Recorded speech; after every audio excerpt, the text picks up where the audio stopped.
भोपाल से आ रही है, जहां पे अतिथि शिक्षकों से जुड़ी हुई ये बड़ी जानकारी। स्वतंत्रता दिवस के बाद सरकारी स्कूलों में होगी भर्ती, खाली पदों पर होगी शिक्षकों की भर्ती। और सरकारी स्कूलों में शिक्षकों के करीब 70,000 पद खाली है। 17 अगस्त तक बढ़ाई गई है एप्लीकेशन की तारीख। ये बड़ी जानकारी देखिए, टीचर्स के लिए, शिक्षकों के लिए ये एक राहत वाली खबर है। सरकारी स्कूलों में अब शिक्षकों की भर्ती होगी और पद आपको बता दें कि करीब 70,000 खाली है। इसके लिए एप्लीकेशन फॉर्म जो है आप 17 तारीख तक भर सकते हैं। स्वतंत्रता दिवस के बाद सरकारी स्कूलों में भर्ती होगी, यानी कि 15 अगस्त के 2 दिनों के बाद ये भर्ती का आयोजन सरकारी स्कूलों में 17 तारीख तक बढ़ाई गई है एप्लीकेशन की तारीख। तो अतिथि शिक्षकों से जुड़ी हुई ये ब्रेकिंग न्यूज राजधानी भोपाल से।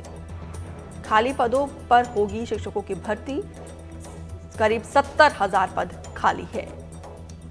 तो देखिए, यहाँ पे शिक्षा को दुरुस्त करने के लिए, शिक्षा व्यवस्था में सुधार लाने के लिए तमाम कोशिशें सरकार की तरफ से की जा रही है।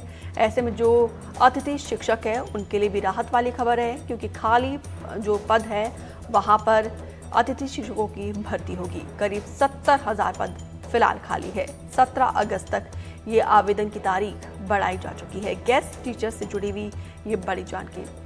अमृतांशी जोशी ज्यादा जानकारी के साथ जुड़ी हुई है। अमृतांशी, गेस्ट टीचर्स के लिए ये गुड न्यूज़ है, और क्या ये नोटिफिकेशन सरकार की तरफ से, शिक्षा विभाग की तरफ से कब जारी किया गया है? बिल्कुल, देखिए 2 दिन पहले ही शिक्षा विभाग की तरफ से नोटिफिकेशन जारी किया गया है, जिसमें अब जो प्रदेश के सरकारी स्कूल हैं जहां पर शिक्षकों के पद खाली हैं, और जाहिर तौर पर देखिए इससे 2 नुकसान हो रहे हैं। पहला कि जो छात्र हैं उनकी पढ़ाई का नुकसान हो रहा है, क्योंकि उन्हें भी जो है वो कोर्स कंप्लीट करना है। कई शिक्षक हैं नहीं स्कूलों में, बच्चे काफी ज्यादा परेशान हो रहे हैं। इसी कारण जो है अगर ये अतिथि शिक्षकों से भरा जाएगा तो कहीं ना कहीं जो है वो छात्रों के लिए एक जो परेशानी है वो हल हो जाएगी। दूसरा, लंबे समय से प्रदेश के जो अतिथि शिक्षक है, क्योंकि देखिए हजारों की संख्या में अतिथि शिक्षक हैं और वो मांग कर रहे हैं कि उनको सरकारी स्कूलों में पदों पर भर्ती दी जाए। ऐसे में उनके लिए जो है वो भर्तियां निकाली गई हैं, और इसके लिए जो भर्ती प्रक्रिया है उसमें जो नाम देने की जो प्रक्रिया है, तारीख है, वो 17 तारीख तक के लिए जो है वो खासतौर से बढ़ा दी गई है। यानी कि अब 17 तारीख तक अगर बात करें उन उपलब्ध पैनल में से जो अतिथि शिक्षक है उनको सेवा में रखने की वरीयता दी जाएगी, और इसमें पिछले साल में जो काम किए हुए शिक्षक हैं वो भी रहेंगे। यानी कि शिक्षकों की 3 वर्गों में अतिथि शिक्षकों की भर्ती 20 अगस्त तक पूरी कर ली जाएगी।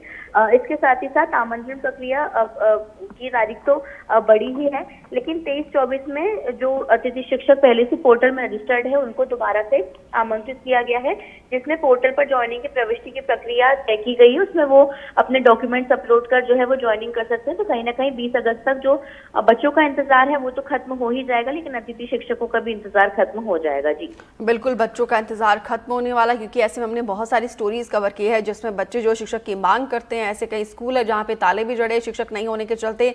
अमृतांशी, ये बताइए जरा, गेस्ट टीचर को लेकर क्या क्राइटेरिया है यहाँ पर, क्योंकि बहुत सारे गेस्ट टीचर जो है वो कतार में लगे हुए हैं, कईयों की एज ओवर हो चुकी है, तो क्या क्राइटेरिया रखा गया है?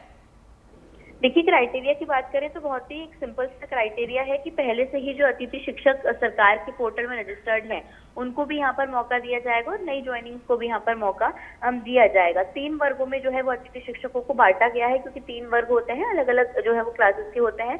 उसी वर्ग में बांटने के साथ साथ जो है वो जो रिक्त पद हैं उन पर जो है वो पहले जो है खासतौर से देखा जाए तो ज्वाइनिंग की जाएंगी, और इसी के हिसाब से जो है वो अतिथि शिक्षकों को जल्द से जल्द ज्वाइनिंग दे भी दी जाएगी। हालांकि कई मापदंडों पर जो है अभी पिछले समय में देखा गया था कि अतिथि शिक्षक जो खरे उतरे हैं उन्हीं की ज्वाइनिंग की बात की जा रही है, और उन्हीं मापदंडों के हिसाब से तो बिल्कुल यहाँ पे टीचर्स के साथ साथ बच्चों दोनों के लिए ये गुड न्यूज है। फिलहाल विस्तार से जानकारी देने के लिए आपका बहुत बहुत शुक्रिया।